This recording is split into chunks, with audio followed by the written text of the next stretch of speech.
One of the more stunning upsets of the Tea Party and of 2010 was, of course, knocking off one of the more powerful chairmen of the House Transportation Committee. James Oberstar was a guy that never saw a gas tax he didn't want to hike, never saw a light rail system he didn't want to fund, or an environmental program he didn't want to implement. He truly was a classic liberal Democrat from a liberal Democratic district in northern Minnesota. Along comes Chip Cravaack, running a very, very lean and mean campaign, basically getting back to the first principles. He knocked off Oberstar in what was one of the nation's most surprising victories in 2010. And the congressman, now an incumbent, facing a tough race, joins us now. Chip Cravaack, welcome to the program. It's been great to be here. Thank you. How's the campaign going? It's a dogfight, to be honest with you. It is a bunch of ads are up. They're airing. It's an air war. Last time it was a ground war. This time it's an air war, right? And it's a lot of outside money coming in and hitting the airways. You're in a tough district. I mean, that's what people need to know. I'm in a D+3 district, but I got to tell you a little bit about our district. They're Reagan Democrats. They're hardworking people. Mm-hmm. They believe in a hard day's work for a good day's pay. I call it the land of gun, gods, and babies. And they're guns, and guts. That's what made America. You betcha. And that's what we do. In the 8th District of Minnesota, we are the steel base. 80% of our steel goes to the United States and makes our cars and makes everything. The 8th District of Minnesota, the steel that came from the 8th District of Minnesota, it was our war machine in World War II. So I'm very proud to represent. Maybe you haven't heard from your opponent and the outside money, but that destroys Mother Earth. We can't keep mining up there. That's just wrong. Well, we've been doing it for quite a number of years, and we're doing it pretty well. The state has done a very good job in making sure that we take care of our environment, but at the same time, harvest the resources that we have. Not only do we have taconite, which is iron ore, but we also have the second and third of the richest precious metal find in the world in the 8th District of Minnesota. If we were a country, we'd be one of the most valuable countries in the world between our taconite, between our precious metals and our timber industry. We are rich in natural resources. It wasn't that long ago, and some people say you still have remnants of a very depressed economy. Well, our taconite industry is going full bore. Now, in addition to that, but our timber industry has taken a huge hit because of the housing market has declined. But, the thing that I've been working extremely hard on is harvesting our precious metals. And that's, we've had one mine called Polymet that has been going through an 8-year environmental impact study to the tune of somewhere around $43 million, and we haven't sunk a hole yet. All we've been doing is do environmental impact studies. There's a time where we got to pull the trigger, so hopefully that'll be sometime soon. Well, how much has environmentalism cost the 8th District? I mean, because you've got a number of rules and regulations, of course, in the boundary waters with regard to recreation. But when it comes to industry and commerce, just what has been the effect of these outside environmental groups? It's a wet blanket. Right now it's just so frustrating to see all these natural resources that we have, and it's so difficult to try to get to them. This is how crazy it is. We put a bill in last week. It's for a school land swap. We have had school lands that have been inside the boundary water canoe area, which is federal lands, and we can't get to them. They're supposed to be creating revenue for the children in the 8th District of Minnesota, and they haven't been doing it for 30 years. We wanted to get that land out of the boundary waters, swap it for federal land outside the boundary waters so that we can start mining and timber those lands. And, of course, the environmentalists have come out in force saying, right, we don't want you to harvest those lands.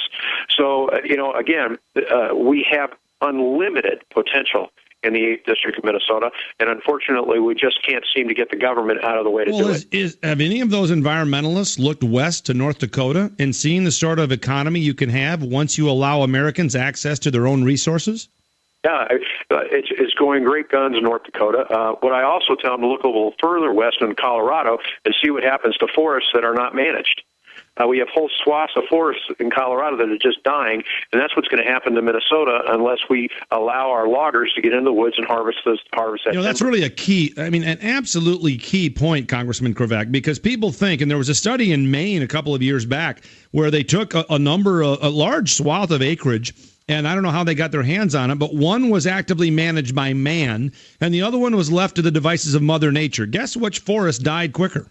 I'll take a wild guess and say man.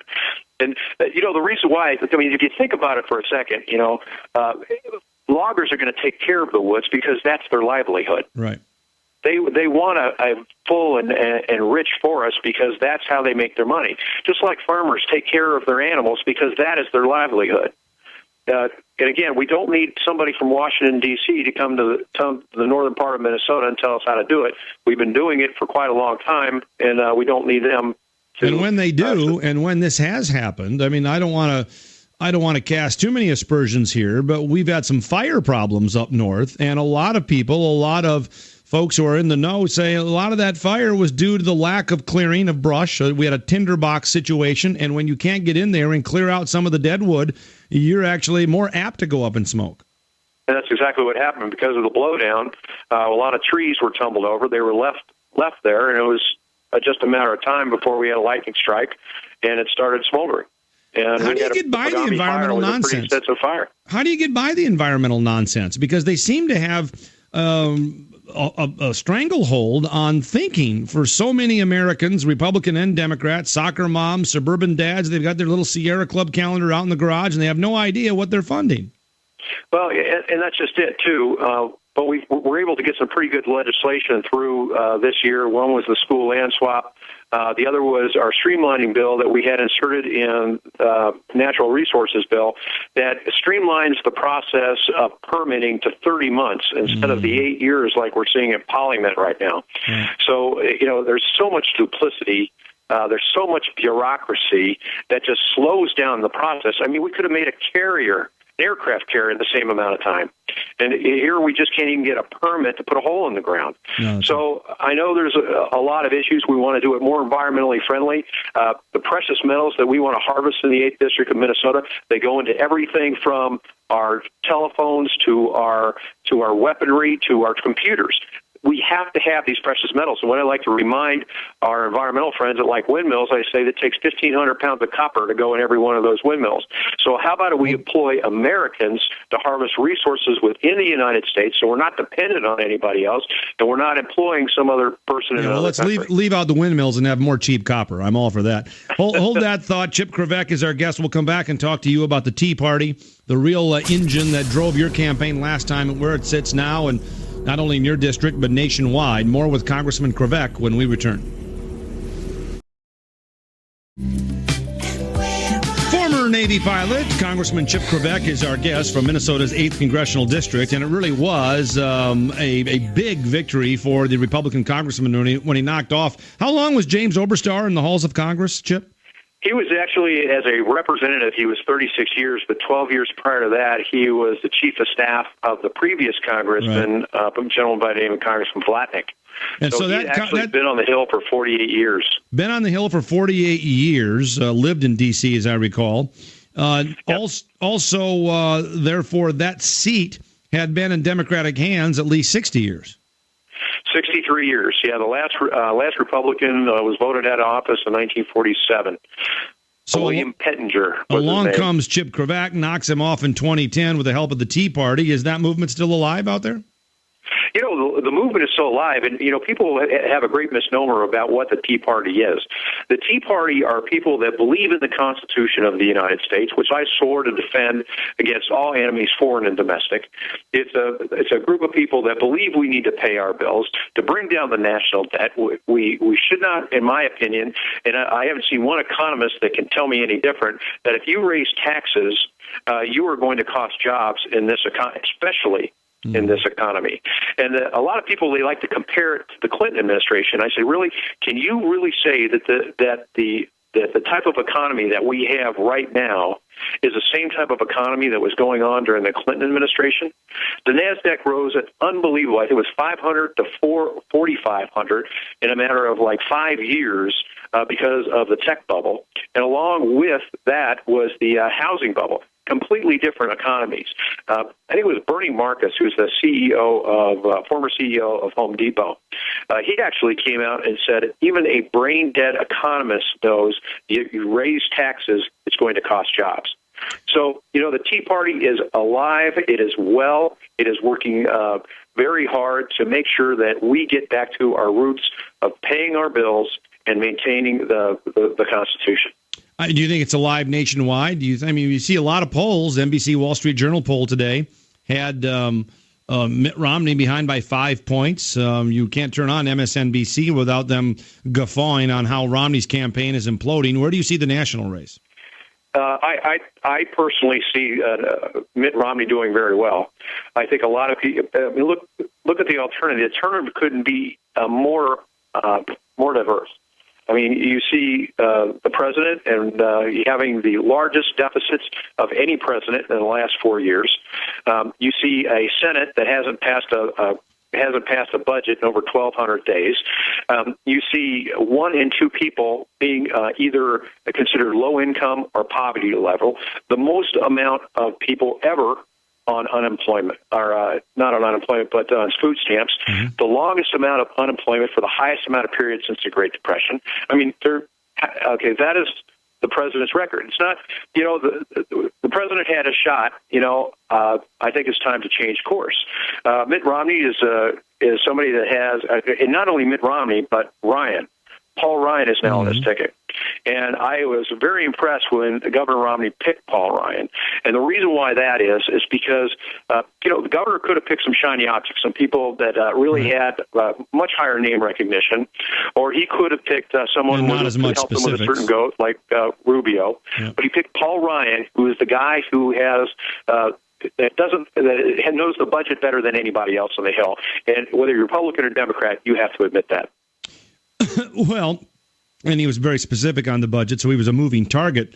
And Romney is apparently not shying away from that, and he doesn't appear to be shying away from his comments, which I think were spot on, that we've got a dependency crisis in America.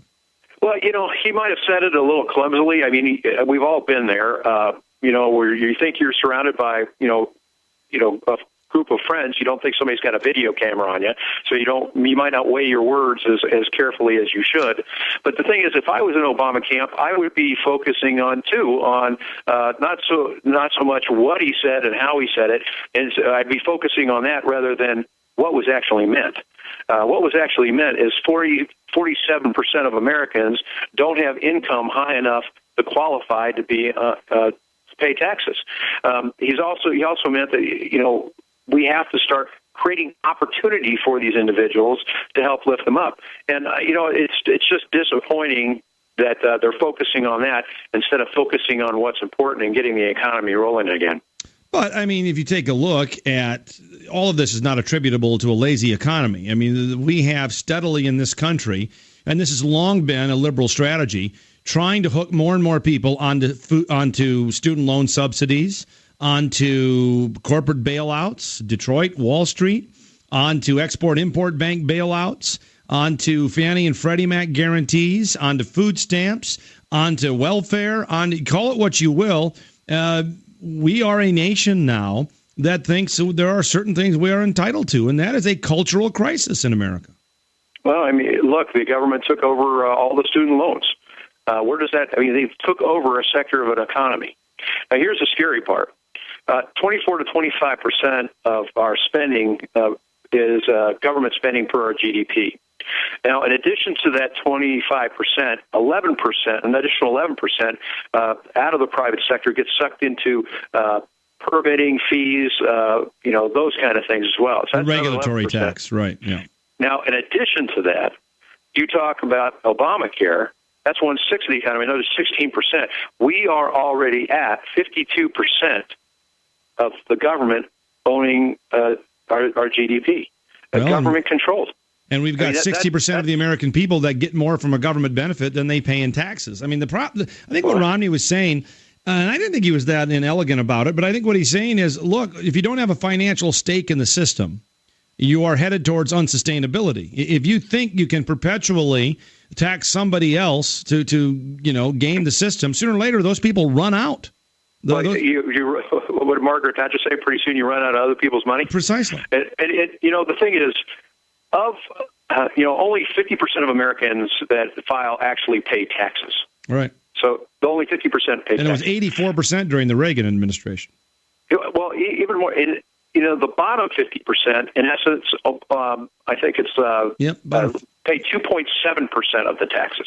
That means the top 50% pay 97.3% of the taxes. The top 25% of the top 50% pay 86% of the taxes in this country. Right, and and that is just simply unsustainable because it's completely unsustainable. And we have a broken tax code. And morally, everybody ought to have a stake in the system. Everybody ought to say, you know what, I'm going to get, but I'm going to contribute. And I think that's really the cultural crisis I was thinking of. Hey, listen, I've got to go, but thanks so much, Congressman Chip Cravaack. Always a pleasure. Minnesota's 8th Congressional District. What's your website for the campaign? VoteChip.org. Come and join us. Pretty straightforward. VoteChip.org. There you go. Chip Cravaack, thanks so much for stopping by. More on Social Security, you bet, when we come back. Stick around.